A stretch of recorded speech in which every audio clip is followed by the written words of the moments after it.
You know, usually when we talk about a transition of power, there's this underlying assumption of order, right? Oh, yeah. Like a clean relay race or something. Exactly. You picture one runner pushing to the limit, finishing their leg, and just smoothly handing the baton to the next person. Everyone stays in their lane. The race just Right. continues. There's this expectation of procedure, Hmm. a totally clean transfer of authority based on established rules. But then, you look at the stack of sources we have for today's deep dive, and suddenly that clean relay race looks a lot more like a full contact sport. Oh, absolutely. It's rough out there. It really is. We're looking at a landscape of global and regional transitions today that is just incredibly messy, highly contested, and in some cases, they're like completely rewriting the rule book as it happens. Yeah, we are really witnessing the absolute anatomy of power and transition.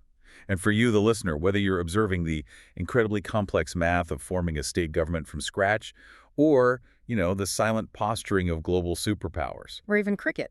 right? Even the physics of a spinning cricket ball. Understanding leverage is the key to seeing the bigger picture today. It's really about who holds the leverage when the old rules no longer apply. Yeah, exactly. Our mission today is to unpack a massive day in the news. We've got historic political upheavals across Indian states, high-stakes global geopolitics, and a defining strategic moment on the pitch. Lots of ground to cover. So much. And we're going to start in the south, where the political math of Tamil Nadu is finally settling. I'll just read the headline here so we know what we're looking at. Vijay to take oath as Tamil Nadu Chief Minister on May 10th after securing majority support. This is a monumental structural shift for the state. You really cannot overstate the historical gravity of this transition. It's massive. So the actor-turned-politician C. Joseph Vijay and his TVK party emerged from the election as the single largest party with 108 seats. Right. But 108 isn't enough. Exactly. Here's the catch. In a 234-member assembly, 108 does not get you the keys to the chief minister's office. You're short of the majority. So they had to build a coalition. Right. And they actually managed to pull it off. They secured unconditional support from a bloc of left parties, the Congress, IUML, VCK. All of which bumped them up to 120 seats, which is just over the finish line. Yeah, and that mathematical reality paved the way for the governor to officially invite Vijay to form the government. The oath ceremony is happening at Nehru Stadium, and I think we're expecting to see 9 TVK ministers sworn in. With national figures like Rahul Gandhi in attendance, too. Yeah, which is a big deal. But the formation of this government has been anything but smooth. The governor initially hesitated, right? A delay that almost dragged the whole process into the Supreme Court. It's wild. You had Congress MLAs literally camping out in Hyderabad to avoid being poached. You have the outgoing DMK moving the Madras High Court to bar a TVK MLA from participating in the trust vote because of recounting allegations. Chaotic. It is. When I look at this, my immediate thought is that this isn't a relay race at all. It's more like trying to build an airplane while it's already flying. Given all the scrambling, how stable can this setup possibly be? That's the perfect analogy. Because the instability you're sensing, it isn't just political drama. It's the actual friction of an entirely new paradigm being born. How so? Well, you have to remember, this is Tamil Nadu's first true coalition government since 1952. Wow. That long? Yes. For decades, the entire administrative and political culture of the state has been defined by the absolute single-party dominance of the Dravidian majors. So either the DMK or the AIA-DMK. Right, so they had a monopoly on the parts to build that airplane. Precisely. Yeah. They operated these massive, centralized machineries. Moving away from that duopoly to a coalition requires entirely new political mechanics. A single party commands, but a coalition must constantly negotiate. Ah, I see. The TVK now has to satisfy 5 different vendors who all helped to build this plane, and they all want a say in how it flies. Which totally explains why the outgoing powers are testing the structural integrity of this new machine from day one. Yes, and they're doing it through established institutional channels. You see the outgoing chief minister, M.K. Stalin, formally urging the incoming government to continue the DMK's signature welfare schemes. Trying to lock them in. Exactly. It's a calculated move to protect his policy legacy and bind the new government to his framework. And on the other side, you have regional leaders filing police complaints, alleging that TVK used a forged letter to claim support from a lone MLA. Just poking holes wherever they can. Right. These aren't just acts of bitterness, they're strategic stress tests. They are probing the coalition's foundation for any cracks before the concrete can dry.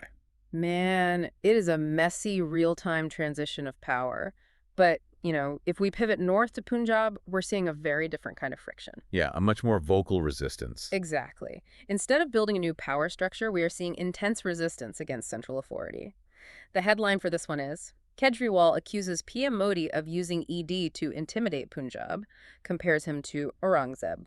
And the rhetoric he used there marks a really significant escalation in the ongoing battle between state governments and central agencies. He really didn't hold back at all. The AAP convener just held this fiery press conference following Enforcement Directorate raids on the residence of Punjab Minister Sanjeev Arora. Right. And Kejriwal explicitly accused the Prime Minister of using the ED to coerce AAP leaders into joining the BJP.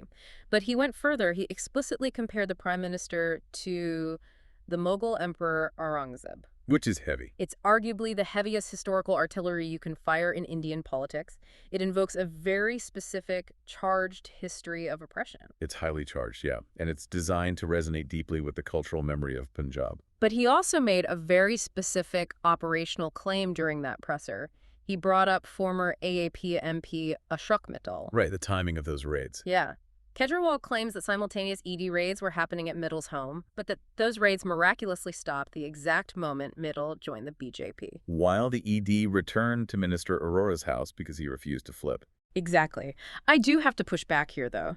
Is this alleged weaponization of agencies a genuinely new strategy, or is this just, the current accepted reality of political defection? Hasn't power always been used to squeeze opponents? It's a really vital question.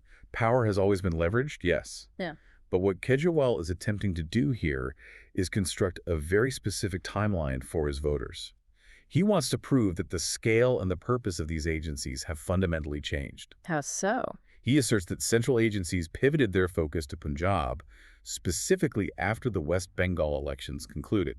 Suggesting like a coordinated geographical shift in resources. Exactly. From a neutral analytical standpoint, Kejriwal is framing a broader narrative that these agencies are no longer functioning as financial oversight bodies at all, but rather as dedicated tools for political engineering. Right. And by making the Aurangzeb comparison, he's trying to transform a serious legal vulnerability into a cultural rallying cry. He knows the 2027 state elections are looming. So he's setting the stage early. Yeah, he's aggressively staking his political survival on the public's rejection of these tactics.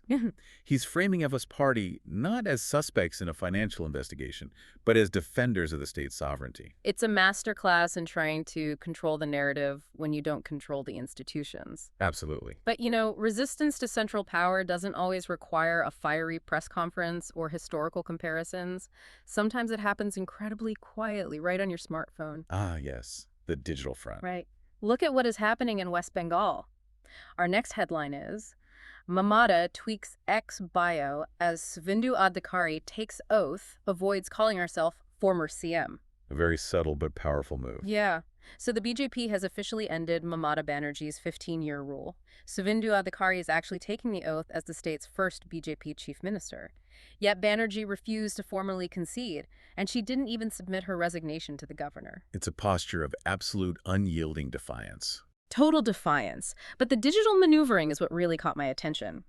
Right up until the morning of the swearing-in, her X profile still read, Honorable Chief Minister, West Bengal. And then she finally updated it. She did, quietly.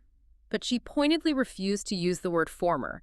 Instead, she changed it to read, Chief Minister of West Bengal, 15th, 16th, 17th Vidhan Sabha. It's a brilliant example of symbolic resistance in the modern age. But is it actually brilliant, though? I mean, or does it just look like political denial? If Suvendu Adhikari has the actual administrative keys to the state, he commands the police, he commands the bureaucracy, does a Twitter bio actually matter to anyone outside of her immediate echo chamber? That is the exact right question to ask, and the answer really lies in understanding who that bio is actually for. Okay. Who is it for? It's not for Adhikari, and it's not for the national media. It is for her cadre. You have to look at what else she kept in that bio. She emphasized her role as the founding chairperson of the Trinamool Congress, dating back to 1997. Oh, she's reminding her base who built the party from the ground up. That's exactly. When a party loses power after 15 years, the immediate risk is internal collapse. Bureaucrats shift loyalties, and ground-level workers look for new patrons. Right, people jump ship. Yeah. So by refusing to use the word former, She's sending a calculated psychological message of unbroken authority directly to her millions of party workers. Think about how modern political legacies are fiercely protected through these symbolic acts. Even when the administrative reality is completely changed. Right. She is using her digital footprint to project continuity. She's basically signaling to her base, we are not defeated, we are just temporarily displaced. Wow. So it's all about holding the internal coalition together during a crisis. Exactly. Which is fascinating because while Mamata Banerjee is refusing to let go of power to save her party, down in Kerala, the Congress Party is dealing with the exact opposite problem. Oh, yeah. They are risking their internal coalition because too many people are trying to grab the power they just won. Let me read the headline. Congress leadership struggles to build consensus as Kerala CM contenders intensify claims. This is a classic and often highly destructive political dilemma following a massive electoral mandate. Right. It was a landslide victory for the Congress-led UDF in Kerala, but the dust hasn't even settled. And they already have three heavyweights battling for the chief minister spot, Vijay Sathisan, KC Venugopal, and Ramesh Chennithala. Three massive figures. Yeah. And the central leadership in Delhi is holding intensive crisis talks right now. Meanwhile, they're having to actively reprimand state leaders for running factional proxy campaigns against each other on social media. Which is incredibly destabilizing. I mean, they are supposed to be forming a government, not fighting a civil war. Right. On paper, having multiple strong, capable leaders is a good problem to have, but it has clearly mutated into a massive headache for the high command. It really has. Let's look at the functions these leaders represent. Vijay Sathisan was the public face fighting the left government on the ground for the last 5 years. He has the popular mandate. Yes. But KC Venugopal is a fixture in Delhi. He has the ear of the central leadership and deep organizational ties. So how does a party reward loyalty without alienating the very voters who delivered the mandate? You've just outlined the fundamental mechanics of party consensus and why it is so incredibly treacherous. It seems impossible. The Congress High Command is walking a precarious tightrope. They send observers down to Kerala, who reportedly found overwhelming support among the newly elected MLAs for Venugopal. Okay, so the MLAs want Venugopal. Right. But that internal organizational support is heavily contrasted with Sathisan's undeniable public backing and the crucial support of the UDF coalition partners. So the MLAs want one guy, but the public and the allies want another. Precisely. Yeah. And this is why internal consensus struggles can sometimes be more damaging than actual electoral defeats. Wow. If the leadership in Delhi forces Venugopal into the seat, they alienate Sathisan's massive public base and potentially anger the coalition partners they absolutely need to govern. But if they bypass the MLA's preference, they risk a quiet rebellion within their own legislative ranks. They're essentially trying to put out internal fires before the government even has a chance to begin governing. It's all about navigating internal vulnerabilities. Exactly. But, let's transition from the fires the Congress Party is trying to put out internally to the fires they are trying to light under the ruling government on a national level. This is a big one. It is. This brings us to a massive and frankly alarming geopolitical development regarding border security. The headline reads, Congress demands parliamentary debate after China confirms technical support to Pakistan in Operation Sindoor. Yes, this shifts our focus from regional political management to really high-stakes national security. Congress General Secretary Jairam Ramesh is demanding a parliamentary debate following an incredibly revealing interview on China's state broadcaster, CCTV. In that interview, an engineer named Zhang Heng, who works for a Chinese state-owned aerospace developer, publicly and casually confirmed that Chinese engineers provided on-site technical support to the Pakistani Air Force during the 4-day Operation Sindoor conflict with India last year. Which echoes earlier, unconfirmed disclosures made by the Indian Army. But hearing it directly and officially from Chinese state television changes the diplomatic equation entirely. Completely. Ramesh accused the government of a policy of continuing calibrated capitulation to China. But I really want to pause on the mechanics of this disclosure. Sure. If we know Pakistan is flying Chinese-made J-10CE fighter jets, we always assumed there was technical backing. But there is a huge difference between unstated backing and going on state television to brag about it. Why this sudden transparency from Beijing? What is the geopolitical logic here? That is the pivotal question. You don't broadcast military cooperation on CCTV by accident. It is a highly calculated signal. So what are they signaling? If we unpack the geopolitical weight of this, It fundamentally shifts the narrative of regional conflict. Operation Sindoor was widely viewed by the public through the traditional lens of a bilateral India-Pakistan conflict. Right, just between the two of them. But China's public confirmation transforms this into an acknowledged, overt, two-front technological alliance against India. They're telling New Delhi, you aren't just fighting Islamabad, you are fighting our supply lines. Exactly. And it demands a totally new strategic calculus from India.